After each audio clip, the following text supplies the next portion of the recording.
Seventh pay commission ಸರ್ಕಾರಿ ನೌಕರರಿಗೆ bumper good news. ಈ ದಿನದಂದು ತುಟ್ಟಿ ಭತ್ಯೆ ಘೋಷಿಸಲಾಗುವುದು. ಸೆವೆಂತ್ ಪೇ ಕಮಿಷನ್ ಎಲ್ಲ ಕನ್ನಡದ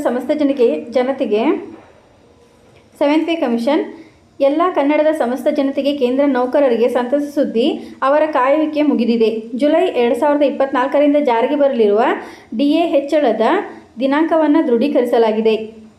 ಇದನ್ನು ಸೆಪ್ಟೆಂಬರ್ ಅಂತ್ಯದಲ್ಲಿ ಘೋಷಿಸಲು ನಿರ್ಧರಿಸಲಾಗಿದೆ. 2024ರ ಜನವರಿಯಿಂದ ಜೂನ್ವರೆಗಿನ ಎಐಸಿಪಿಐ ಸೂಚ್ಯಂಕದ ಡೇಟಾದಿಂದ ತುಟ್ಟಿ ಭತ್ಯೆಯಲ್ಲಿ ಎಷ್ಟು ಜಿಗಿತವನ್ನು ಕಾಣಬಹುದು ಎಂಬುದನ್ನು ಸಂಪೂರ್ಣ ಮಾಹಿತಿ. 7ನೇ ವೇತನ ಆಯೋಗದ ಅಡಿಯಲ್ಲಿ ವೇತನವನ್ನು ಪಡೆಯುವ ಕೇಂದ್ರದ ನೌಕರರಿಗೆ ಮತ್ತು ಪಿಂಚಣಿದಾರರಿಗೆ ಇದರ ನೇರವಾಗಿ ಲಾಭವನ್ನು ಪಡೆಯುತ್ತಾರೆ. 2024ರ ಜನವರಿಯಿಂದ 50% ತುಟ್ಟಿ ಭತ್ಯೆಯನ್ನು ನೀಡಲಾಗುತ್ತಿದೆ. ಜೂನ್ ತಿಂಗಳಲ್ಲಿ ಎಐಸಿಪಿಐ ಸೂಚ್ಯಂಕದಲ್ಲಿ 1.5 ಅಂಕಗಳ ದೊಡ್ಡ ಜಿಗಿತ ಕಂಡುಬಂದಿದೆ. ಇದು ತುಟ್ಟಿ ಭತ್ಯೆಯ ಅಂಕವನ್ನು ಹೆಚ್ಚಿಸಿದೆ. ಡಿಎ ಹೆಚ್ಚಳವು 3% ಆಗಿರುತ್ತದೆ. ಜನವರಿ ಮತ್ತು ಜೂನ್ 2024ರ ನಡುವಿನ ಎಐಸಿಪಿಐ IW ಸೂಚ್ಯಂಕದ ಸಂಖ್ಯೆಗಳು ಜುಲೈ 2024ರಿಂದ ನೌಕರರು 3% ತುಟ್ಟಿ ಭತ್ಯೆ ಹೆಚ್ಚಳವನ್ನು ಪಡೆಯುತ್ತಾರೆ ಎಂದು ಸ್ಪಷ್ಟಪಡಿಸಿದೆ. ಜೂನ್ ತಿಂಗಳ ಎಐಸಿಪಿಐ ಸೂಚ್ಯಂಕದಲ್ಲಿ 1.5 ಅಂಕಗಳ ಜಿಗಿತ ಕಂಡುಬಂದಿದೆ.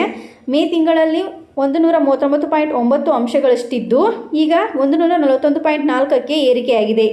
ತುಟ್ಟಿ ಭತ್ಯೆಯ ಅಂಕ 53.36ಕ್ಕೆ ಏರಿಕೆಯಾಗಿದೆ. ಈ ಬಾರಿ ತುಟ್ಟಿ ಭತ್ಯೆಯಲ್ಲಿ 3% ಏರಿಕೆಯಾಗುವುದು ಸ್ಪಷ್ಟ. ಜನವರಿಯಲ್ಲಿ ಸೂಚ್ಯಂಕದ ಸಂಖ್ಯೆಯು 138.9 ಪಾಯಿಂಟ್ಗಳಲ್ಲಿತ್ತು. ಇದರಿಂದಾಗಿ ತುಟ್ಟಿ ಭತ್ಯೆ 50.84% ಏರಿತು. ಸೆಪ್ಟೆಂಬರ್ನಲ್ಲಿ ತುಟ್ಟಿ ಭತ್ಯೆ ಘೋಷಣೆಯಾಗಲಿದೆ. ಕೇಂದ್ರ ಉದ್ಯೋಗಿಗಳಿಗೆ ತುಟ್ಟಿ ಭತ್ಯೆಯ ಘೋಷಣೆಯನ್ನು ಸೆಪ್ಟೆಂಬರ್ ಅಂತರದಲ್ಲಿ ಮಾಡಲಾಗುವುದು. ಆದರೆ ಇದುವರೆಗೆ ಜುಲೈ ತಿಂಗಳ 2024ರಿಂದ ಮಾತ್ರವೇ ಜಾರಿಗೆ ಬರಲಿದೆ. ಮಧ್ಯಂತರ ತಿಂಗಳ ಪಾವತಿಯನ್ನು ಬಾಕಿಯಾಗಿ ಮಾಡಲಾಗುತ್ತದೆ. 7ನೇ ವೇತನ ಆಯೋಗದ ಅಡಿಯಲ್ಲಿ ಕೇಂದ್ರ ನೌಕರರು ಮತ್ತು ಪಿಂಚಣಿದಾರರಿಗೆ 53% ತುಟ್ಟಿ ಭತ್ಯೆ ನೀಡಲಾಗುವುದು. ಮೂಲಗಳನ್ನು ನಂಬುವುದಾದರೆ ಸೆಪ್ಟೆಂಬರ್ 25ರಂದು ನಡೆಯಲಿರುವ ಸಚಿವ ಸಂಪುಟದ ಸಭೆಯಲ್ಲಿ ಪ್ರಕಟಿಸಬಹುದು ಎಂದು ಅಜೆಂಡಾದಲ್ಲಿ ಸೇರಿಸಲಾಗಿದೆ. ಇನ್ನು ಔಪಚಾರಿಕ ಘೋಷಣೆ ಮಾತ್ರ ಬಾಕಿ ಇದೆ. 3 ತಿಂಗಳ ಬಾಕಿ ಹಣ ದೊರೆಯಲಿದೆ. ತುಟ್ಟಿ ಭತ್ಯೆಯನ್ನು ಸೆಪ್ಟೆಂಬರ್ ಅಂತ್ಯದೊಳಗೆ ಘೋಷಿಸಲಾಗುವುದು. ಆದರೆ ಅದನ್ನು ಅಕ್ಟೋಬರ್ ತಿಂಗಳ ಸಂಬಳದೊಂದಿಗೆ ಪಾವತಿಸಬಹುದು. ಅಂತಹ ಪರಿಸ್ಥಿತಿಯಲ್ಲಿ ನೌಕರರು ಮತ್ತು ಪಿಂಚಣಿದಾರರು ಸಹ 3 ತಿಂಗಳ ಬಾಕಿಯನ್ನು ಪಡೆಯುತ್ತಾರೆ.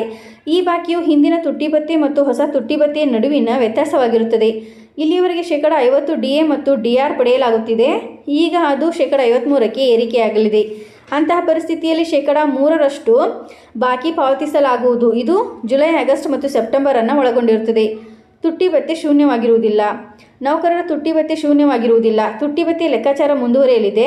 ಈ ಬಗ್ಗೆ ಯಾವುದೇ ಸ್ಥಿರ ನಿಯಮವಿಲ್ಲ. ಕಳೆದ ಬಾರಿ ಮೂಲ ವರ್ಷವನ್ನು ಬದಲಾಯಿಸಿದಾಗ ಇದನ್ನು ಮಾಡಲಾಗಿತ್ತು. ಈಗ ಮೂಲ ವರ್ಷವನ್ನು ಬದಲಾಯಿಸುವ ಅಗತ್ಯವಿಲ್ಲ ಮತ್ತು ಅಂತಹ ಶಿಫಾರಸು ಕೂಡ ಇಲ್ಲ. ಕೇಂದ್ರದ ಉದ್ಯೋಗಿಗಳಿಗೆ ಮುಂದಿನ ಲೆಕ್ಕಾಚಾರವನ್ನು 50%ಕ್ಕಿಂತ ಹೆಚ್ಚಾಗಿರುತ್ತದೆ. ಇದೇ ರೀತಿ ಮಾಹಿತಿಗಾಗಿ ನಮ್ಮ ಚಾನಲನ್ನು ಸಬ್ಸ್ಕ್ರೈಬ್ ಆಗಿ ಮತ್ತು ಶೇರ್ ಮಾಡಿ. ಧನ್ಯವಾದಗಳು.